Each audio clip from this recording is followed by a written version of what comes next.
Fala aí, galera, sejam muito bem-vindos ao nosso quarto episódio do podcast da Academia Brasileira de Omaha. Nós estávamos aqui falando há 10 minutos já sem gravar, então nós estamos começando de novo. Esse episódio, o qual não poderia ser diferente, é super especial para mim, que eu estou trazendo o Renato Nisa, hoje meu sócio, confidente, parceiro de todas as coisas aqui no time e na vida. E eu abri uma quest de perguntas para a galera lá no Instagram, para que você possa perguntar qualquer coisa que você quisesse saber dessa vida aí, dessa caminhada do Renato. E antes de eu chegar nessas perguntas, que vieram de todos os tipos e estilos, eu vou pedir para o Renato contar um pouco sobre a história dele, porque às vezes vocês enxergam uma coisa aí e é completamente outra aqui.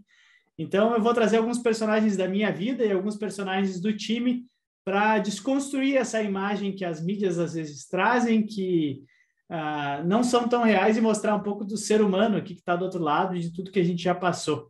A caminhada do Renato, assim como a minha, não foi curta, ela foi longa, e eu vou deixar ele falar um pouco para vocês de como tudo aconteceu, desde que ele entrou no poker aí, e até onde ele chegou agora, e o que ele está planejando para o futuro, e logo mais a gente vai para as perguntas que a galera fez. Então, fala aí, Renato, seja muito bem-vindo e troca essa experiência com a galera. Opa, muito obrigado, Baruf. Então, eu comecei há muitos anos atrás, ali, né, em 2007. Na época, entrei na faculdade e alguns amigos jogavam home game, e assim como a maioria, Hold'em, né? E fui pegando gosto pelo jogo e descobri que na internet tinha alguns conteúdos também, né? E comecei a pesquisar, comecei a estudar, percebi que eu poderia ter alguma vantagem ali se eu tivesse um conhecimento acima do que o da maioria. E com isso eu acabei conhecendo também o poker online, né? Na época joguei em alguns sites até chegar no PokerStars, que foi onde eu passei a maior parte da minha vida jogando. Cometi muitos erros na minha gestão de carreira em relação a estudo, né? Que eu achava que eu estudava, mas eu não estudava de uma maneira tão efetiva, né? Sim. Não tinha ideia. E como eu tinha faculdade em paralelo, eu não poderia largar na época a faculdade para, por exemplo, entrar num time, que até na época nem era, não existiam times assim, né? Igual tem hoje. E eu fui levando por conta, conseguia ganhar, era um jogador vencedor. E só que com o passar dos anos o jogo foi ficando mais difícil. E foi ficando mais difícil também porque eu não tinha esse conhecimento teórico tão aprofundado, né? E assim que eu acabei de me formar, eu me inscrevi para entrar no Akari Team. Fui selecionado, passei lá um mês morando no QG do Akari, conheci pessoas muito bacanas, conheci um novo mundo do poker ali na parte de estudos, o que me abriu a cabeça, porém tive um outro erro de gestão ali, que foi achar que eu tinha mais conhecimento do que eu realmente tinha, né? E eu continuei jogando, né? Eu achei que eu jogava melhor que jogava e continuei jogando, patinando, não que eu estava perdedor, mas assim, eu não tinha uma perspectiva de um futuro ali, da forma como as coisas estavam indo, né? O dinheiro que entrava era muito pouco. Então eu comecei a pensar outras maneiras de continuar no poker, mas de uma maneira mais rentável. E foi então que eu comecei a migrar para as modalidades de Omaha. Comecei a jogar o Omaha e o Omaha High-Low. Que ano isso, mais ou menos? Foi mais ou menos 2016, 17, mais ou menos assim. E aí eu comecei a jogar os torneios dessas modalidades no PokerStars e no Party Poker. Uhum. E eu percebia que o field era muito fácil até. Eles cometiam muitos erros de conceitos básicos, assim, Sim. Que você conseguia aprender estudando pela internet de graça, conteúdos de graça mesmo. E aí, nesse momento também eu acabei descobrindo o seu conteúdo ali, né, da academia no YouTube. E fui levando dessa maneira, só que também tinha um gap muito grande dos torneios micro para torneios mid ali, no caso, né? Porque para eu jogar, pular do torneio de $11, teria que pular para um de 55 e de 100. Então já saía muito da minha banca. Então o crescimento estava muito lento. Por mais que eu estivesse sempre ganhando, o crescimento da banca era muito lento. E tinha pouca... A quantidade de torneios do low era grandinha até, né? Mas não tinha tanto, né? Sim, o que você ganhava por dia e tal? a minha grade ali tinha uns 20 torneios por dia no máximo, só que torneios de $5, um de $2 e de $11, alguns assim, Sim, né? O sim. que era muito pouco você colocar mesmo num ROI decente ali, só com essa quantidade de torneios nesses limites, assim, não ter Para um, fazer um dinheiro, retorno, né? Uhum. não daria para viver disso aí, né? E aí foi que então veio a ideia de eu migrar para o Cash, porque aí no Cash eu conseguiria ter uma qualidade de vida melhor até, né? Jogando com Sim. horas mais distribuídas. E eu fiz o primeiro teste, eu jogava no PLO 25 Zoom, e eu tive um mês bizarro de bom, assim, tipo, eu ganhei muito dinheiro no primeiro mês jogando PLO 25 Zoom. E isso já me fez a minha cabeça, eu já achei, de novo, né? Achei que eu tava jogando mais do que eu Sim. jogava, e aí no segundo mês não foi tão bom, no terceiro mês começou a também cair mais ainda, eu percebi, então realmente não era daquele jeito que eu esperava, preciso estudar mais. E foi então que surgiu a oportunidade de me inscrever para o time da BPLO. Tu entrou na E primeira, né? na primeira turma, então aí nesse terceiro mês ali que eu estava jogando cash por conta já de PLO, veio a seletiva, fui selecionado, entrei e aí acabei descobrindo esse mundo do time, de estudos, também outros sites, né? Que querendo ou não, o PP Poker ajudou demais nesse quesito Sim, ajudou. para fazer dar certo o jogador. E venho trilhando esse caminho até hoje, então já são 6 anos de experiência de PLO, pelo menos aí, 6, 7 anos. Mas com um estudo muito dedicado aí dentro do time são quase 3 anos já. E começamos com 4 cartas, depois veio o boom dos 5 cartas, mais ou menos uns 8 meses de time ali. A gente teve que Sim, migrar para os teve que cinco migrar cartas, né? obrigatório. Uhum. E foi muito bom, né? Foi muito bom, porque a gente pegou um field cru, que não tinha experiência na modalidade, Sim. e nós, com conhecimento de 4 cartas, a gente já tinha uma certa vantagem, né? Hoje, com certeza, o field já está melhorando, né? Tem um pouco mais de noção, mas ainda tem muito espaço, assim, né? Falta muito conhecimento teórico para a maioria ali. Eu acho que conforme a modalidade cresceu, o field também cresceu, né? Então Uhum. é bem, Sim. bem tranquilo quanto a isso. Te fazer uma pergunta de curiosidade. Como é que foi isso mesmo na Caritinha? Aí? O que vocês faziam? Qual é que era a rotina A, lá? ge- a gente tinha a rotina de acordar cedo, tomar um café ali, todo mundo junto, e aí tinha uma aula na parte da manhã. Aula física ali com o cara ali, que hoje ninguém fala Um mais nisso, cara, né? sim, né? Era uma dinâmica legal ali, né? Porque tá ao vivo com a pessoa. Então a Aham. gente tinha uma aula ali na parte da manhã, na parte da tarde a gente jogava, e à noite a gente tava mais livre ali para ficar conversando, interagindo entre as pessoas ali no caso, né? E durante esse mês, 2 finais de semana, tinha uma turma que pagava o curso mensal que Aham. para passar um final de semana lá, né? Então chegavam umas 15, 20 pessoas lá na chácara que a gente estava para fazer esse curso, que aí tinha umas aulonas num salão assim, Que e no legal. domingo tinha o grind ao vivo que jogava o Akari, o Padilha, o Redão, Que massa. o Thiago Camilo apareceu lá também um dia para jogar. Era bem, bem legal a experiência. Mas já era previsto que a gente só ficaria um mês. Não, Sim. só se a gente fosse quem fosse contratado para o time que ia prosseguir no caso, né? Tipo, tu fez uma seleção para passar um mês lá, e aí, É, sei lá, eles veem quem se destaca ali e deu. isso, bem isso. E aí nós éramos em 10, eu acho, mais ou menos, Uhum. e dois foram selecionados para continuar no time, né? Aí Tu... hoje cada um seguiu o seu caminho, tipo, Sim, nenhum continuou no time no caso, mas se tornaram bons jogadores, bons jogadores. sim. Legal. Beleza. Dado essa introdução, eu vou te fazer perguntas aqui da galera que vem em todos os sentidos, para conhecer um pouco mais desse teu lado aí. Muita do jogo, né? Mas do teu lado humano vai aparecer um pouco aqui. Ah, qual leak no seu jogo foi o mais difícil de eliminar, envolvendo todos os quesitos? Caramba. É, Não sei necessariamente se foi um leak do jogo em si, mas teve um momento da minha carreira ali no time que eu comecei a desvirtuar um pouco, né? Foi um momento que eu comecei a mudar um pouco a linha Aquele da e 510, que jogava isso 510, foi o né? momento da 510, que foi um Uhum. momento bem turbulento ali de oscilação no meu jogo.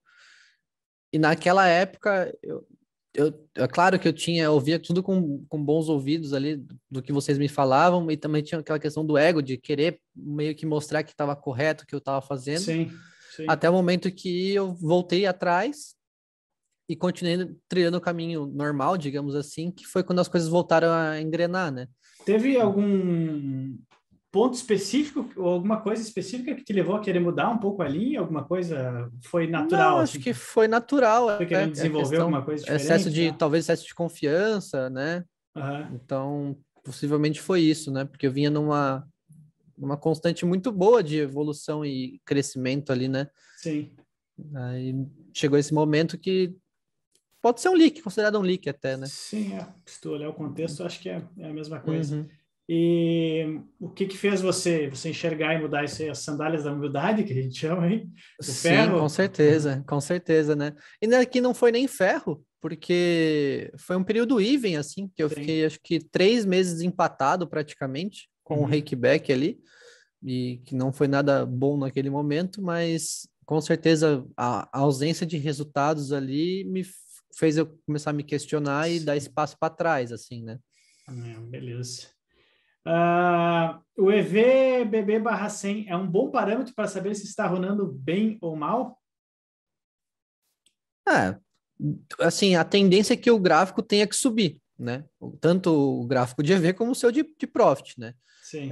Não dá para levar ao pé da letra o gráfico do EV, porque tem algumas coisas que não são consideradas ali no caso, né? Alguns pontos que acaba desviando, mas sim, se você pegar um gráfico de um jogador lucrativo, a linha de EV vai estar subindo, porque é o que faz sentido, né? Independente se está em cima ou abaixo do lucro. Existem estilos de Isso. jogos que vão deixar ela sempre acima e outras um pouco abaixo, né? Uhum.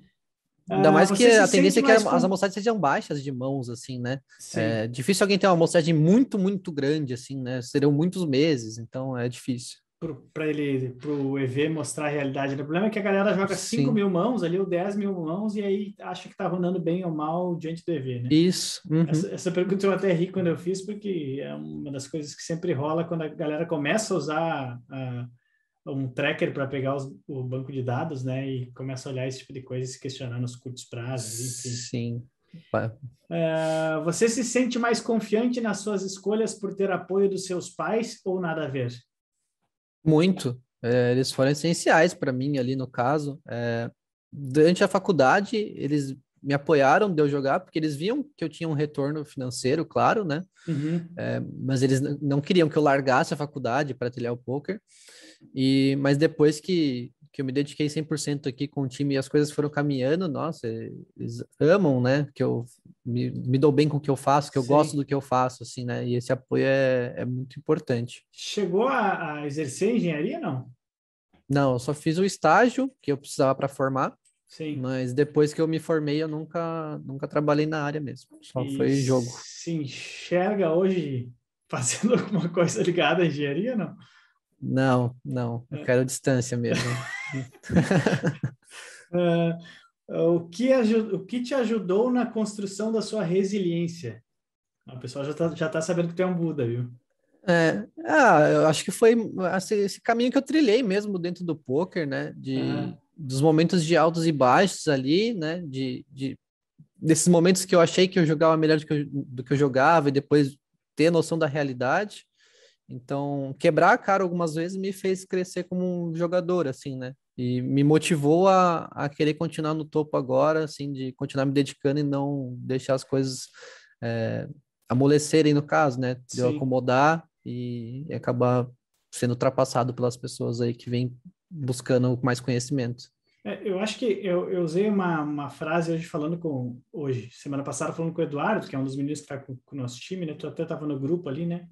Uhum. Ah, e aí eu parei para pensar na minha carreira também. A carreira do jogador de pôquer é uma eterna desconstrução e construção, né, meu? Você Exato. passa por momentos que se desconstrói para construir melhor e assim vai indo, né?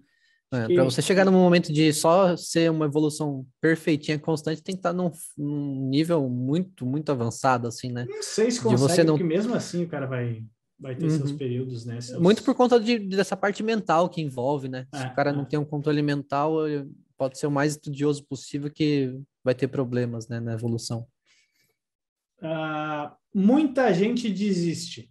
muita gente desiste, é uma pergunta. Entra achando que é uma coisa e quando vê a outra e desiste, é relacionado ao time, eu creio. Sim, isso acontece demais, né?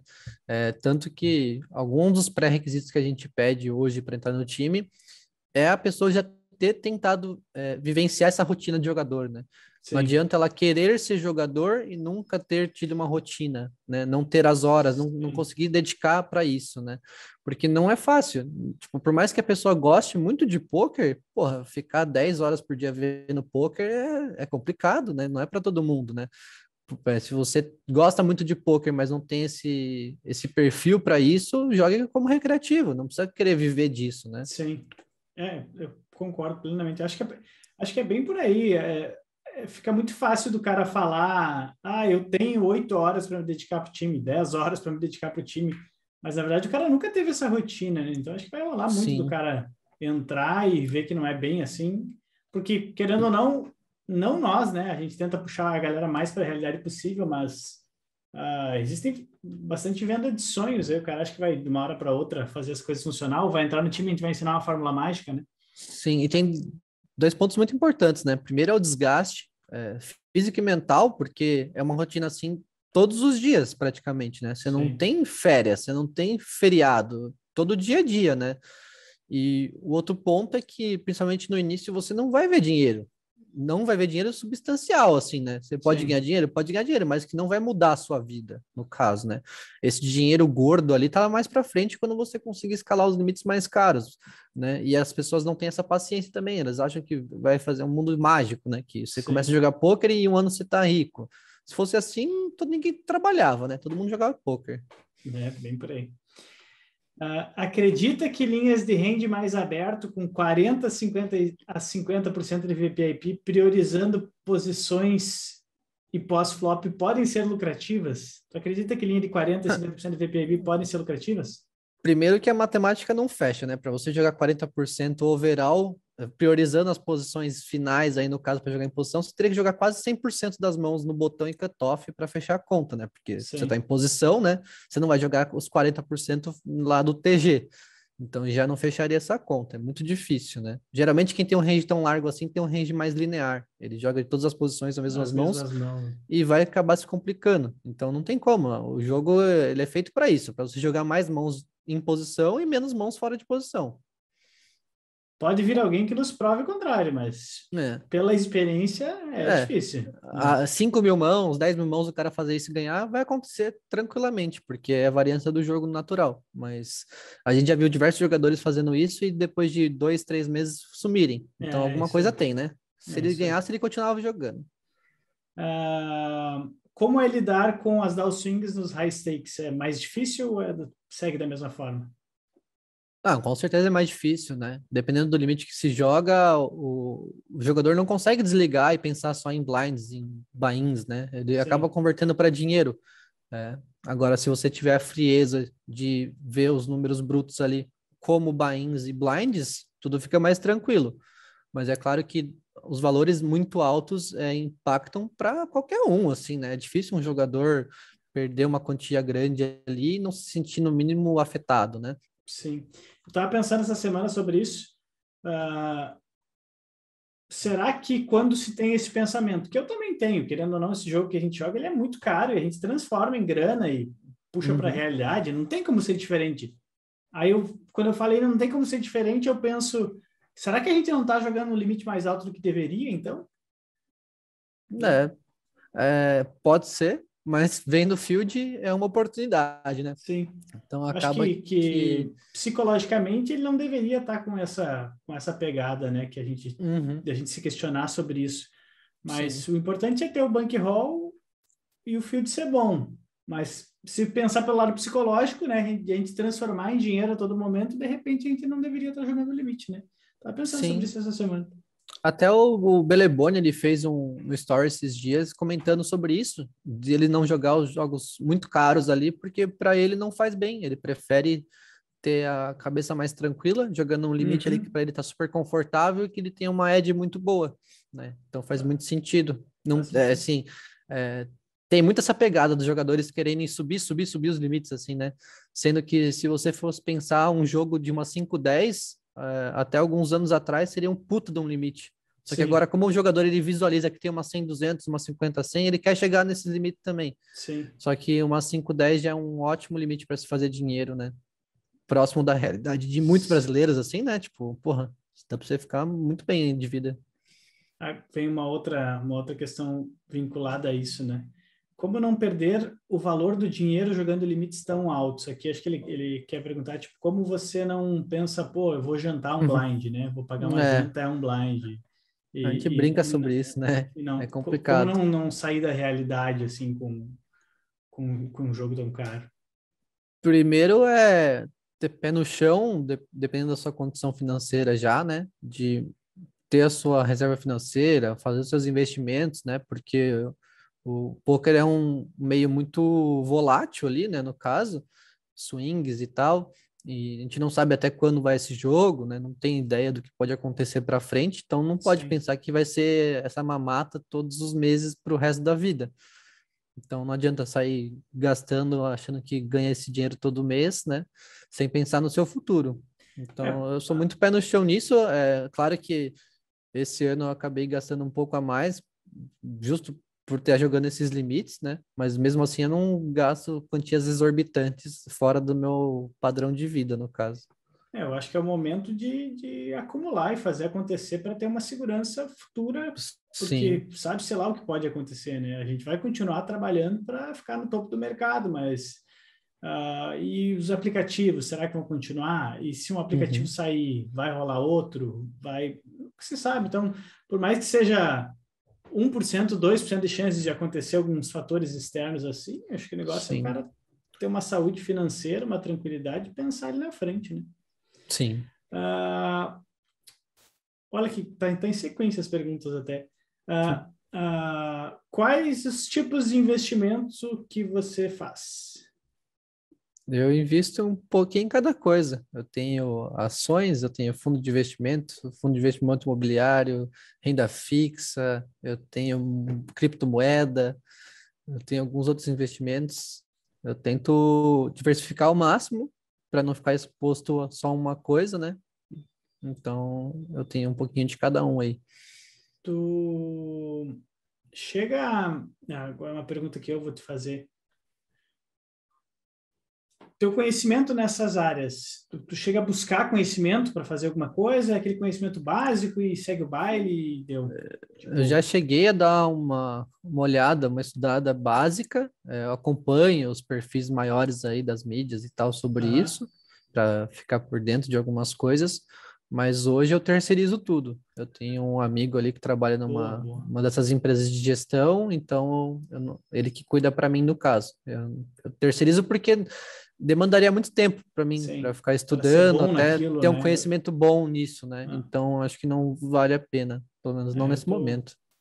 eu tô contigo também. Acho que o cara se dedicar a duas ou três atividades. Eu vim fazendo isso ao longo do tempo muito, mas além de estressante, e você nunca está com tempo livre, você sempre tem alguma coisa a fazer.